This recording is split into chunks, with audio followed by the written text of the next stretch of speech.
Hi viewers, எல்லாருக்கும் வணக்கம். இன்றைக்கி ஈஸியாக ரொம்ப சிம்பிளாக செய்யக்கூடிய சப்பாத்தி சைடிஷ் 2 சைடிஷ் பார்க்க போகிறோம். வாங்க பார்க்கலாம். முதல்ல கடாயை சுட வச்சு எண்ணெய் காய வச்சு கடுகு பெருங்காயத்தூள் போட்டு நல்லா பொரிஞ்சதுக்கப்புறம் நீட்டாக நறுக்கி வச்ச பச்சை மிளகாவை சேர்த்து வறுத்துக்கோங்க. அதுக்கப்புறம் நீட்டாக நல்லா மெலிசாக நறுக்கி வச்ச தக்காளியை சேர்த்து நல்லா பாதி அளவு வேகிற வரலையும் நம்ம நல்லா வறுத்துக்கலாம். அதுக்கப்புறமா நம்ம பொடியாக மெலிசாக நீட்டாக நறுக்கின வெங்காயத்தை சேர்த்து இது கூட வறுத்துக்கலாம். நல்லா மெலிசாக நறுக்கி சேர்த்துக்கோங்க. அப்போ தான் சீக்கிரம் வேகும், சாப்பிட்றதுக்கும் நல்லாயிருக்கும். இது ரொம்ப ஈஸியான சைடிஷ் தான். இது எப்படி முறையாக சிம்பிளாக செய்கிறதுன்னு நீங்கள் தெரிஞ்சுக்கிட்டிங்கன்னா நீங்கள் சட்னி அரைக்கவும் வேண்டியதில்லை, குருமா வைக்க வேண்டியதில்லை. உப்பு கொஞ்சமாக சேர்த்துக்கோங்க. அதிகமாக சேர்த்திங்கன்னா உப்பு அது கூட நிறையா சேர்ந்துடும், அப்புறம் சாப்பிடும்போது நல்லா இருக்காது. அதனால் லைட்டாக இது வதங்கிறதுக்கு மட்டும் உப்பு சேர்த்துக்கலாம். அதுக்கப்புறம் மஞ்சள்தூள் போட்டு நல்லா பரட்டி விட்டுருங்க. உங்களுக்கு மட்டன் மசாலா பிடிக்குன்னா மட்டன் மசாலா போட்டுக்கோங்க, சிக்கன் மசாலா பிடிக்குன்னா சிக்கன் மசாலா போட்டுக்கோங்க. இல்லைன்னா சிம்பிளாக ஒன்றுமே தேவையில்ல, மஞ்சள்தூள் இது மட்டும் போட்டு தண்ணி தெளித்து மூடி வச்சுருங்க. நான் இப்போ கரம் மசாலா சேர்த்துக்கிறேன். இதுவும் இல்லை, எதுவுமே இல்லைன்னா வீட்டில் சாம்பார் கரைச்சி வச்சுருக்க மிளகாய் பொடியை போட்டு இந்தமாரி பரட்டி விடுங்க. ரொம்ப அருமையாக இருக்கும்.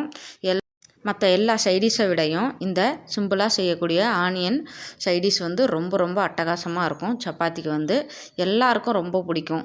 ரொம்ப டைம் எடுக்காது, ரொம்ப ஈஸியாகவே செஞ்சிடலாம். இது மட்டும் இல்லை, இன்னொரு சூப்பரான சிம்பிளாக செய்யக்கூடிய ஒரு சைடிஷும் நம்ம செய்ய போகிறோம். அதனால் வீடியோவை ஸ்கிப் பண்ணாமல் பாருங்கள்.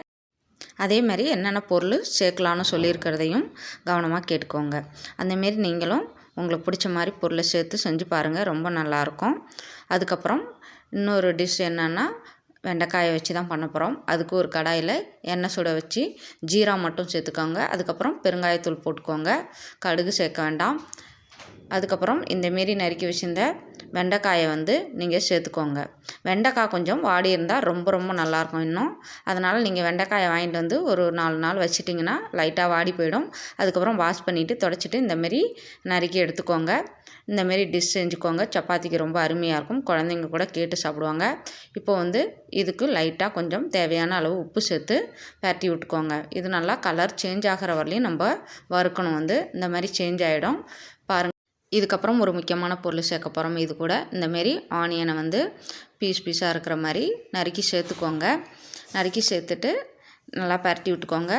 இந்த ஆனியன் நல்லா எல்லாம் வேகிற அளவுக்கு கொஞ்சமாக தண்ணி தெளிச்சுக்கோங்க, ஊற்றிடாதீங்க. இந்தமாரி தெளிச்சுட்டு நல்லா பரட்டி விட்டுடுங்க. இதுக்கப்புறம் மஞ்சள்தூள் சேர்த்துக்கோங்க. உங்களுக்கு என்ன மசாலா, அதாவது மட்டன் மசாலா, சிக்கன் மசாலா, வீட்டில் அரைச்ச மிளகாய் பொடி எது வேணாலும் சேர்த்துக்கோங்க. ஆனால் இதுக்கு சூப்பராக இருக்கிறது நம்ம வீட்டில் அரைச்சி வச்சுருக்க சாம்பார் பொடி, அது கொஞ்சமாக சேர்த்துக்கிறேன் நான். அதிகமாக சேர்த்துறாதீங்க, சும்மா 1/4 ஸ்பூன் தான் சேர்க்கணும்.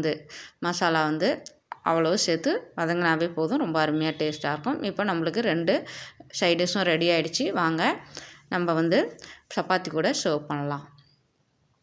இந்தமாரி சப்பாத்தி கூட நீங்கள் வச்சியும் சாப்பிட்லாம், இல்லைனா தனியாக பிளேட்டில் போட்டும் பிச்சு எடுத்து சாப்பிட்டுக்கலாம்.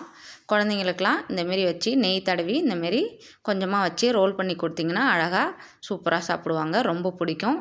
இதேமாரி எல்லோரும் கண்டிப்பாக ட்ரை பண்ணுங்கள். ரொம்ப சிம்பிளாக வேலைக்கு போகிறவங்களுக்கெலாம் ரொம்ப யூஸ்ஃபுல்லாக இருக்கும். ஈஸியாக செய்கிற முறையிலையும் இது இருக்கும். யாரெல்லாம் இந்த டிஷ்ஷு செஞ்சு சாப்பிட்ருக்கீங்கன்னு கமெண்ட் பாக்ஸில் கமெண்ட் பண்ணுங்கள். உங்கள் ஃப்ரெண்ட்ஸு, ரிலேட்டிவ்ஸு எல்லாத்துக்கும் இந்த வீடியோவை ஷேர் பண்ணுங்கள். மறக்காமல் வீடியோ பார்த்துட்டு வீடியோக்கு ஒரு லைக் கொடுத்துட்டு போங்க. மில்லட் ரெசிபி தானியங்கள் ரெசிபி அப்லோட் செய்ய போகிறோம். அதனால் சப்ஸ்கிரைப் பண்ணிக்கோங்க. பாய்.